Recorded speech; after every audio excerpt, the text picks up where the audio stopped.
كنت دايما بركز قوي في تقدير الذات لما باجي اطبقه على نفسي، انه ايه دايما ايه تمرين تقدير الذات اللي نعرفه. اغلب التمرينات اللي انا اعرفها كانت ان انت بتقعد تكتب مثلا ايه نقاط قوتك، ايه الحاجات اللي انت شاطر فيها، ايه الحاجات الايجابيه اللي انت شايفها في نفسك. فكنت دايما اعمل التمارين دي بالشكل ده، كل فتره يقولك لازم تعمليها تاني وهكذا. قعدت اعملها فتره كبيره جدا، وبعدين بقيت مع المعتركات بتاعه الحياه احس انه اللي بيحصل في الدنيا بيسمع على طول في صورتي وتصوري عن نفسي. طب ليه ما أنا عمالة كل شوية أغذي نفسي بالصورة الذاتية الكويسة ونقاط القوة والمواهب والقدرات والكنوز اللي ربنا سبحانه وتعالى إيه مانن علينا بيها.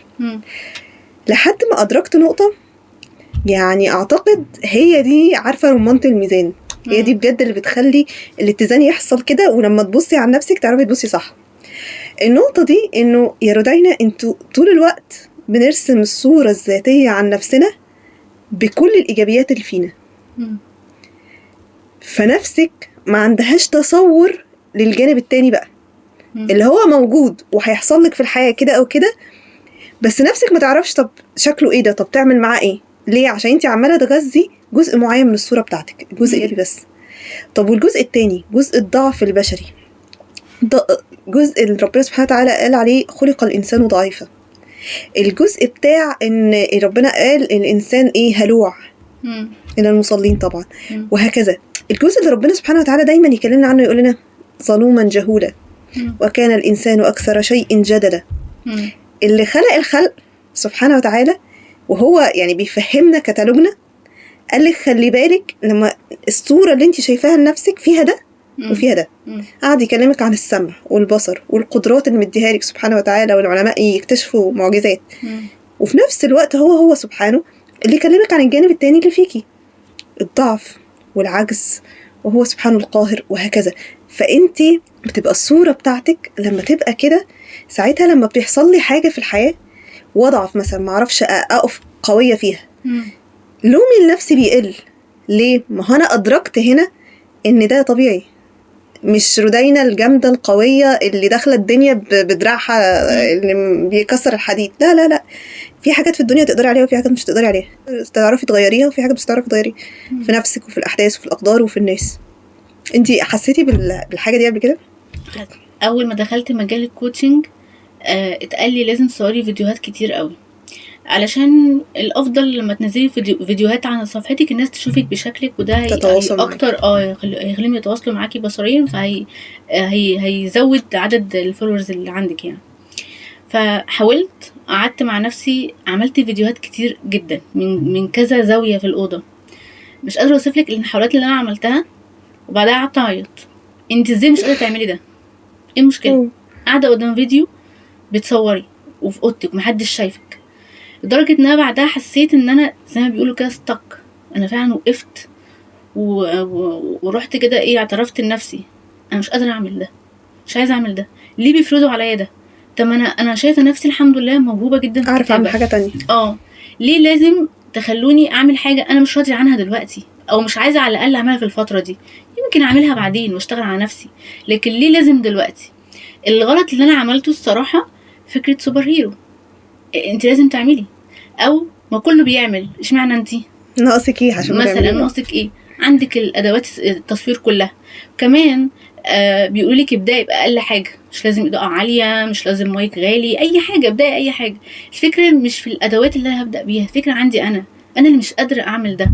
خدت قرار بعد طبعا ما قعدت كده فتره طويله، انا الصراحه قعدت الوم نفسي ان انا مش قادره اعمل ده، بس يعني حاولت على قد ما اقدر اتجاوز ده الصراحه لوحدي، ومش لوحدي بس، من الناس كمان اللي شجعتني اللي حواليا، ان انا مش قادره اعمل ده واللي يحصل يحصل. بس انا شايفه نفسي موهوبه في الكتابه.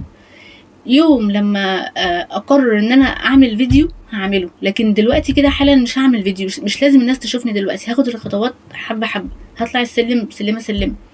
لكن الغلط اللي انا عملته ان انا صراحه يعني حطيت على نفسي حكم. اول حكم عملته خالص ان الكاميرا ما بتحبنيش.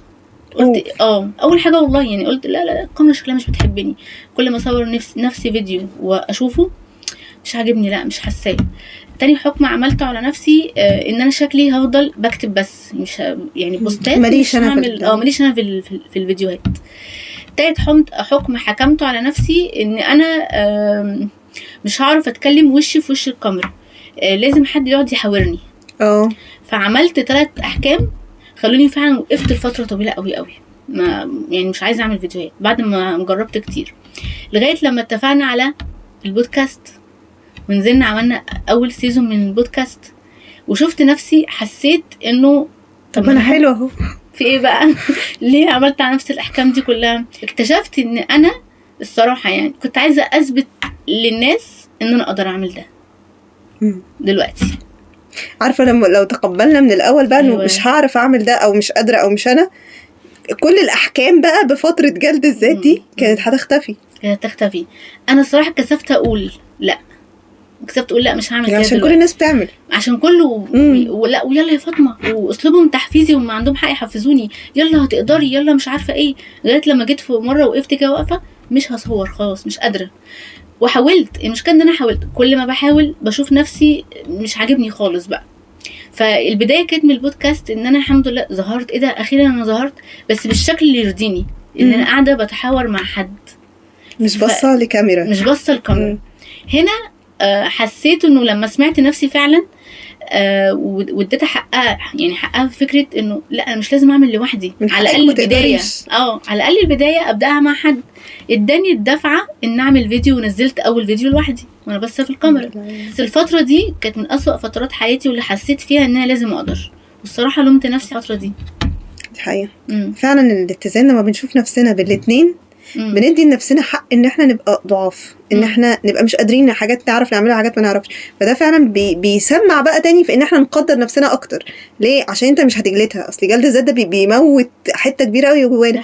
فكده فعلا انت كده كانك عندك حد بتحافظي على قوته بدل ما بيفقدها في خلافات جانبيه ملهاش اي دعوه بالحياه واللي فيها. ده حقيقي. ولما بندي لنفسنا مساحه في التجربه ان احنا نجرب الحاجه اللي احنا شايفينها قادرين نعملها، مناسبه لينا. الصراحه لما في البدايه خالص لما حسيت ان كله حواليا عمال يصور فيديوهات وينزلها، شكيت في نفسي طبعا، بس حسيت ان انا حاطه نفسي اطار الكتابه. يعني انت حاطه نفسك اطار. كنت ساعتها بقى على حظ سمعت كورس بيقول المدرب اللي فيه بيقول ايه، عشان توصل اللي انت حبه اعمل اللي انت مش حبه.